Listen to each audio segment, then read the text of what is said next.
நான் செஞ்சி ஈகேஆர் மருத்துவமனையின் தலைமை மருத்துவர் டாக்டர் ஆனந்த முருகன், அறுவை சிகிச்சை நிபுணர் பேசுகிறேன். கோடைக்கால வியாதிகள், அதில் வியாதிகளை சமாளிப்பது எப்படி என்பதை பற்றி நம்ம பார்க்க போகிறோம். கோடைக்கால வியாதிகள் வந்து பார்த்தீங்கன்னா சன்ஸ்ட்ரோக், வெயிலில் போகிறதுனால ஏற்படக்கூடிய பாதிப்புகள், அதுக்கப்புறம் டீஹைட்ரேஷன், நீர் சத்து குறைபாடுகள், அதுக்கடுத்து வந்து கிட்னி ஸ்டோன்ஸ், ரீனல் ஸ்டோன்ஸ்.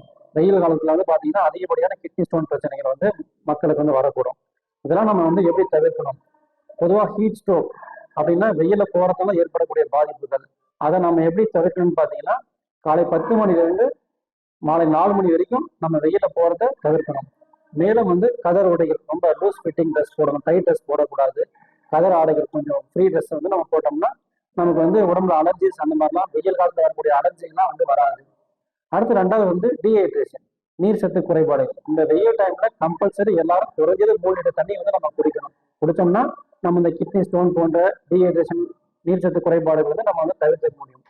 மேற்கொண்டு இந்த வாட்டர் மெலன், இந்த வெள்ளரி பிஞ்சு, இதெல்லாம் வந்து நம்ம நீர் சத்து அதிக உள்ள உணவு வகைகள் அதிகமாக எடுத்துக்கணும். பழங்கள் வந்து நம்ம அதிகமாக எடுத்துக்கணும். அடுத்து இந்த கிட்னி ஸ்டோன்ஸ், இந்த கிட்னி ஸ்டோன்ஸ் வந்து நம்ம எப்படி தவிர்க்கணும்னு பார்த்தீங்கன்னா, பெரும்பாலும் இந்த வெயில் டைம்ல வந்து மஞ்சள் கலர்ல வந்து யூரின் வந்து போவோம். அப்படி மஞ்சள் கலர்ல யூரின் போவதனாலே நீங்க வந்து யூரின் போற பாதை இன்ஃபெக்ஷன் ஆகுது, கிட்னி ஸ்டோன்ஸ் வரக்கூடிய வாய்ப்புகள்லாம் இருக்குது நம்ம தெரிஞ்சுக்கலாம். ஸோ நம்ம இன்னும் அதிகமாக தண்ணி குடிக்கணும். ப்ளஸ் வந்து மருத்துவர் வந்து நம்ம அணுகணும். அந்த மாதிரி போச்சுன்னா ஆன்டிபயோட்டிக் மாத்திரை ப்ளஸ் வந்து நீர் ஃப்ரீயா போறதுக்கான சிறப்புகள் இருக்கு. அதை போட்டு நம்ம வந்து சரி பண்ணிக்கலாம்.